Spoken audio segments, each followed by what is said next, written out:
This program is a presentation of UCTV for educational and non-commercial use only.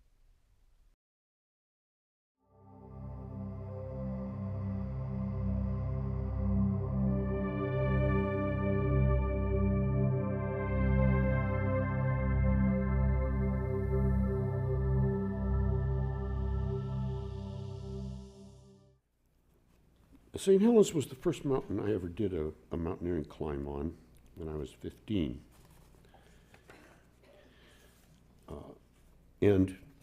I was a natural animist even then. And so I took advantage of the situation to pray to the mountain, which I assumed was a goddess, and ask for some kind of help of whatever sort I might need. And then the next morning, down by Spirit Lake, the Forest Service had newspapers pinned up on the wall of their bulletin board. And there were the Portland Oregonian, 2 or 3 days late because it takes a while to drive there, big article on dropping the atomic bomb on Hiroshima, and photographs from the air and comments on it. And I was sort of horrified. So I swore my little vow that by the beautiful form of Mount St. Helens, I would resist the use and spread of nuclear weapons for my life. And the irony is that Mount St. Helens blew up in 1980, lost 2,000 feet off the top. So that I finally got back up there to spend some time with it, and that kind of generated some of the thoughts in this book called Danger on Peaks. I'll read a few of these poems. This one's called Enjoy the Day, at the end of section 1, Mount St. Helens. One morning on a ridge top east of Lutwit, Mount St. Helens, after, I can't read very well down there, after camp stove coffee, looking at that youthful old volcano, breathing steam and sulfur, sunrise lava, bowls of snow, went up behind a mountain hemlock, asked my old advisors where they lay, what's going on? They say, new friends and dear sweet old tree ghosts, here we are again. Enjoy the day. Mariano Vallejo's library, the last Mexican governor of California. Vallejo, California, named after him. He wanted that to become the capital of California. He said, there's a good deep water port there, and it's much warmer and not nearly so foggy as San Francisco. He was right, of course. He really cast his energy with the Yankees. And he was a kind of a Enlightenment person who had gotten lots of books via British and Spanish ships, sailing ships that came every 4 or 5 months. A ship would come into San Francisco Bay or into Monterey Bay, and he built up quite a library. And he was reading Rousseau, Voltaire. He had all of these books. In fact, it is said that he had the best library in the whole Pacific. That is to say, the best Occidental language library in the whole Pacific. On the western side of the Pacific, of course, the Chinese and Japanese had enormous libraries. People might not be aware of what is said about the Chinese books and publishing, which was that there were more books in print in Chinese as late as the year 1800 than all the other languages of the world combined. So Vallejo did have this wonderful library, which he moved eventually to his new house in Napa.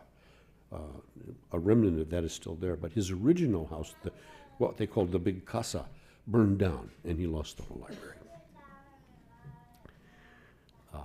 That's only part of what this is about. Mariano Vallejo's library. Mariano Vallejo's library was the best in the Eastern Pacific. He was reading Rousseau, Voltaire, some bought from the ship Leonore. The Yankees arrived. He welcomed them, though they drove off his horses and cattle. And then one year the casa, books and all, burned to the ground. The old adobe east of the Petaluma River still stands. Silvery sheds in the pasture once were chicken coops there. The new box mansions march up the slope. At my sister's empty shells book party, some retired chicken growers walked in cuddling favorite birds. Vallejo taught wine growing tricks to Charles Krug and Augustin Harasti. The vineyards now are everywhere. But the anarchist egg growers are gone. The bed of the bay, all shallowed by mining, pre-Ice Age Sierra dry riverbeds, upturned for gold, and the stream gravel washed off by hoses and swept down to the valley in floods. Farmers lost patience. The miners are gone now, too. New people live in the foothills. Pine pitch and dust, poison oak. The barnyard fence shades Jimson weed, datura, toloake, white trumpet flower, dark leaf. The old ones from the world before taught care. Whoever's here, whatever language, race, or century, be aware. That plant can scour your mind. Put all your books behind.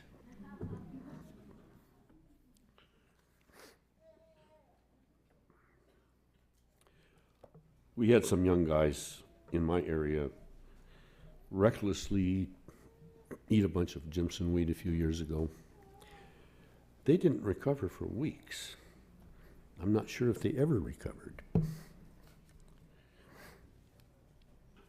Waiting for a ride. Standing at the baggage, passing time in the Austin, Texas airport. My ride hasn't come yet. My former wife is making websites from her home. One son is seldom seen. The other one and his wife have a boy and girl of their own. My present wife and stepdaughter are spending weekdays in town so she can get to high school. My mother, 96, still lives alone, and she's in town too. She always gets her sanity back just barely in time. My former wife has become a unique poet. Most of my work, such as it is done. Full moon was October 2nd this year, so I ate a moon cake, slept out on the deck, the white light beaming through the black boughs of the pine, owl hoots, rattling antlers, castor and pollux rising strong. It's good to know that the pole star shifts, that even our present night sky slips away. Not that I'll see it. Or maybe I will. Much later. Some far time walking the spirit path in the sky.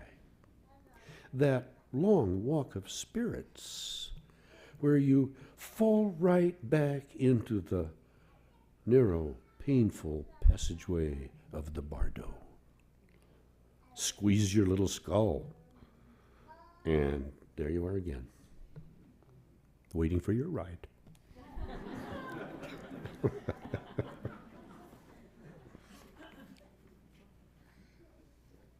Dr. Coyote, when he had a problem, took a on the grass.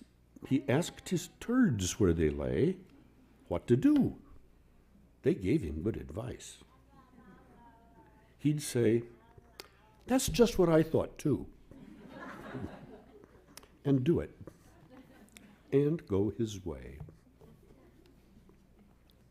One thing I worked on in this series of poems was exploring the form called haibun, the Japanese combination of traditional Japanese poetic combination of a block of narrative prose, a small block of narrative prose, and then a haiku. It's a remarkable form. Of course, the most famous haibun that we know of in the West is Basho's Oku no Hosomichi, the narrow trails of the backcountry. That's only about 35 pages long, which was written as an account. It was the account, ultimately that he kept, of a 6-month walking journey from the Tokyo area northward, then crossing west over the mountain ranges to the Japan Sea coast, walking all the way back down the Japan Sea coast, and then going back over the mountains again to his little hermitage on the outskirts of Tokyo, which was called Basho. Basho means a banana plant.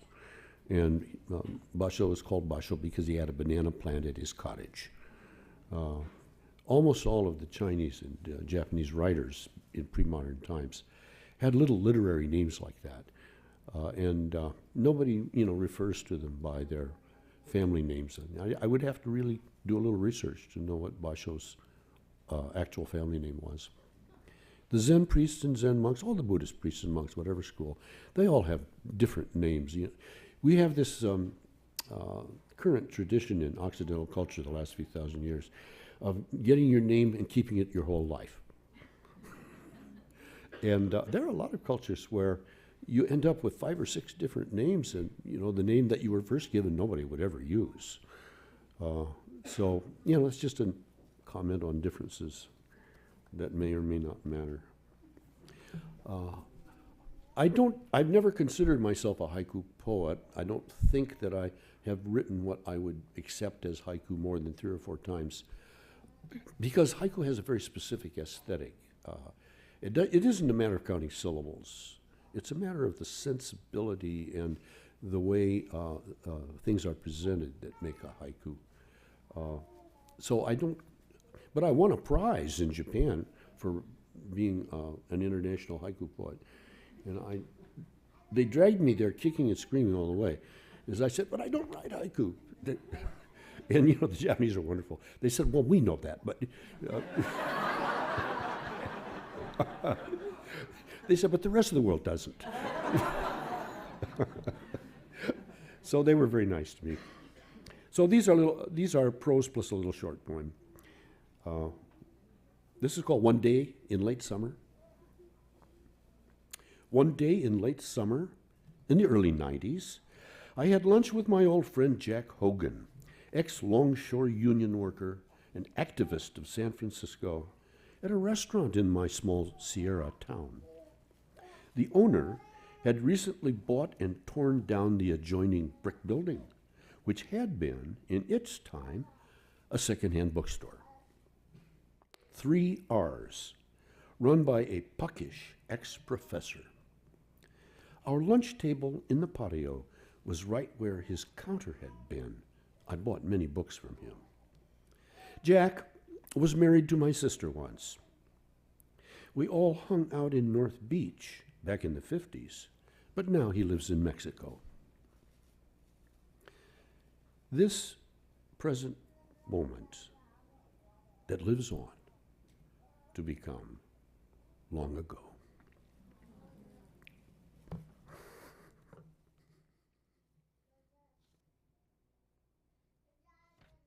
Spilling the Wind. This is out at the Cosumnes River Reserve, south of Sacramento. It's a great place for all kinds of waterfowl, and sandhill cranes come in there too, although not in such numbers as they do over near Walnut Grove. Spilling the Wind. The faraway line of the freeway, faint murmur of motors, the slow, steady semis, and darting little cars, two thin steel towers with faint lights high up blinking, and we turn on a raised dirt road between two flooded fallow rice fields. Wind brings more roar of cars. Hundreds of white-fronted geese, from nowhere, spill the wind from their wings, wobbling and side-slipping down. And actually, you can see that if you pay attention to when they start to descend. These are the larger birds, how they'll turn their wing so that they drop the lift. They break the lift, and they actually begin to fall. And they can come down fast that way. And then they pick up the lift again, and, well, those big tundra swan, they land like a huge jet, sort of coasting in very gradually.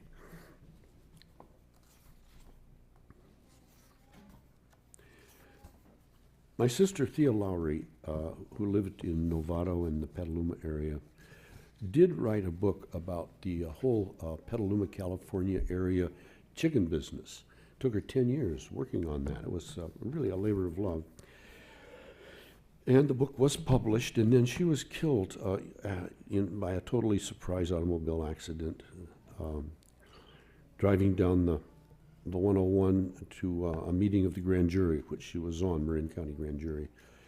But she was such a nervy person all her life, with horses, with airplanes, with men, with women, with everything. And the car ahead of her, the pickup truck ahead of her, had a grass-cutting machine that broke loose. Apparently it was tied down, but it broke loose, and the gate wasn't up, and the grass mower, one of those rotary mowers, fell into the lane, and she pulled right onto the shoulder, got out, headed to get that grass mower out of the lane, and was just hit by a car and killed instantly. That was in 2002. For Anthea Corinne Snyder Lowry. She was on the Marin County Grand Jury heading to a meeting south of Petaluma on the 101. The pickup ahead of her lost a grass mower off the back. She pulled onto the shoulder and walked right out into the lane to take it off. That had always been her way. Struck by a speedy car and instant death.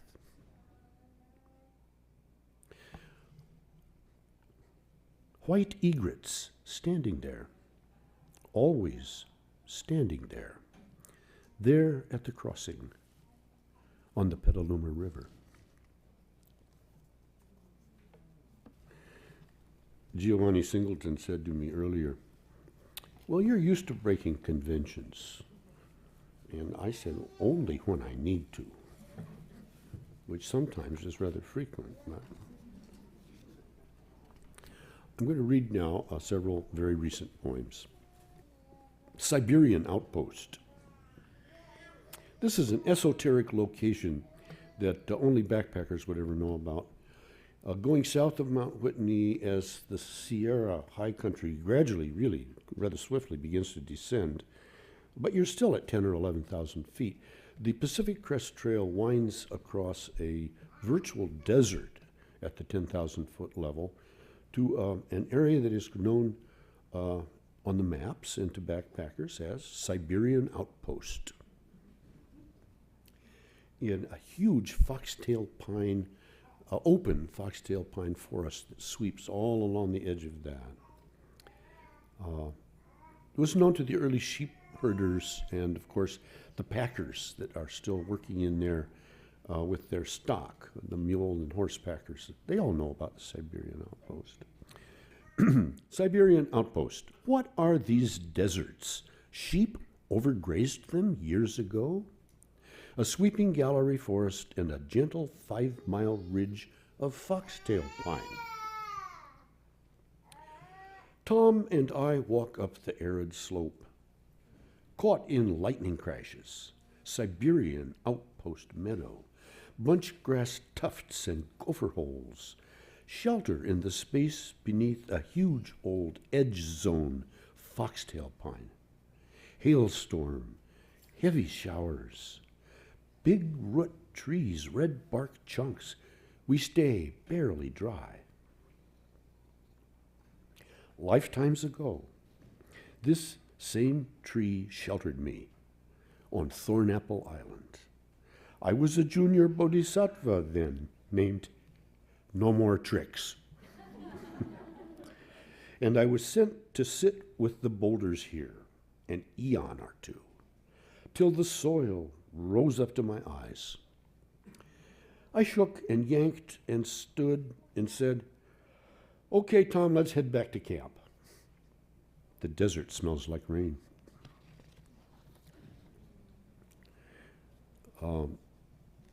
Stories in the Night. 2 more poems. Stories in the Night. California, native California, only had storytelling in the wintertime. They didn't tell stories in the summer. But they had a very, very rich body of oral literature to entertain themselves and to entertain and raise the young people with. And so you're not supposed to read coyote tales or anything like that at all in the summer, only in the winter. Stories in the Night. Yesterday I was working most of the day with a breakdown in the system. Main generator, backup generator, an old phased-out generator number 3.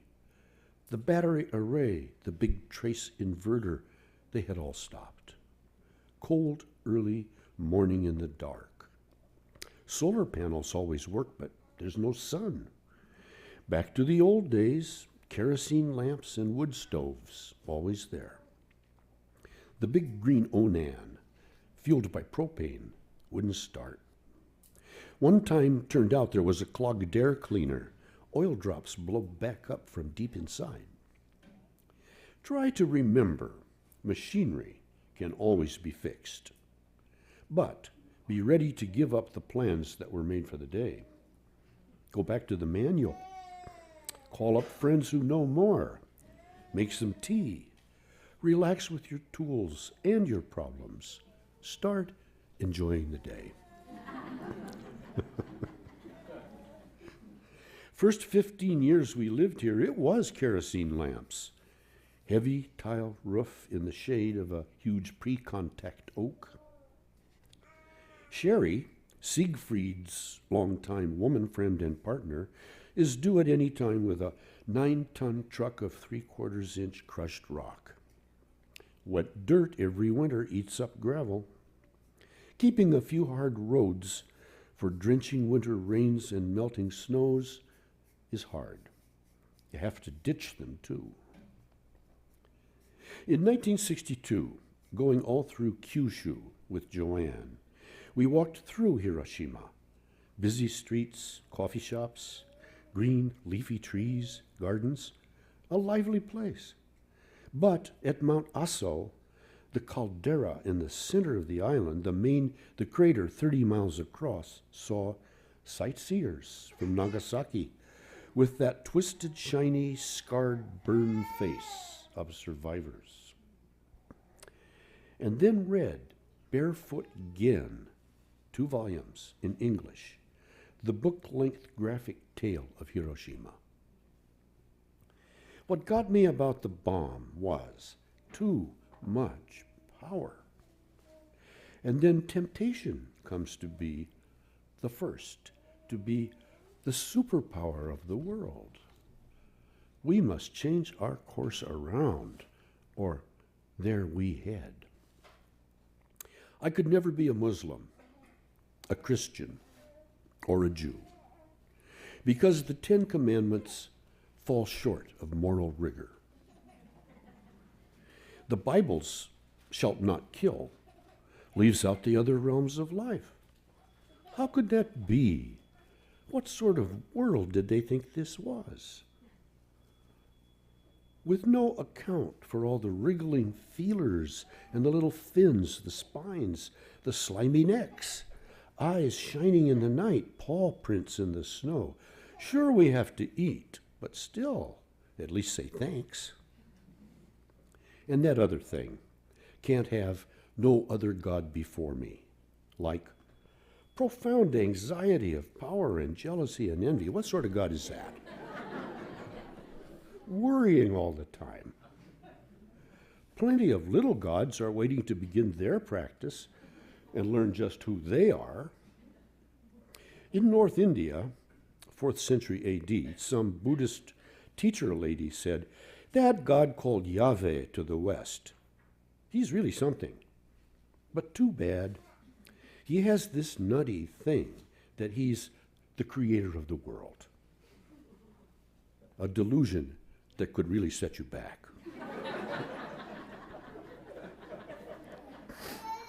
But returning to energy, I'll fix the Onan, I'll give up on number 3, it's too far gone, and next time I'll get a backup generator with a cast iron block and water cooling and a warranty good for centuries. Put in a bunch of more solar panels for the sun. The old-time people here in warm earth lodges 30 feet across burned pitchy pine wood slivers for their candles. Snow after snow for all the centuries before, lodge fire light, and pitchy slivers burning. Don't need much light for stories in the night.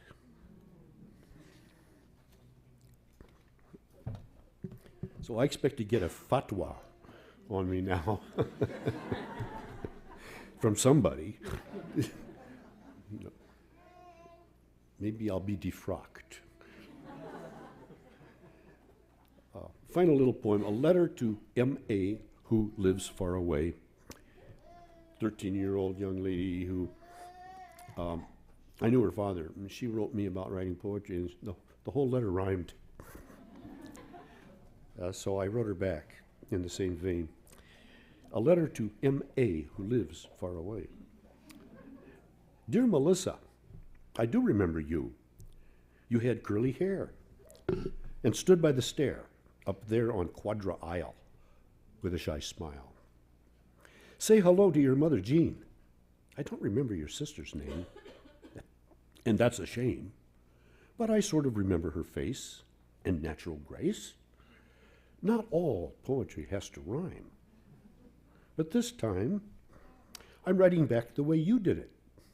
It's to your credit. You got me to write this form, since real poetry is born from a formless place, which is our original face, Zen Buddhists say, in play. So, if this helps you to be a writer, it will please your new friend, Gary Snyder.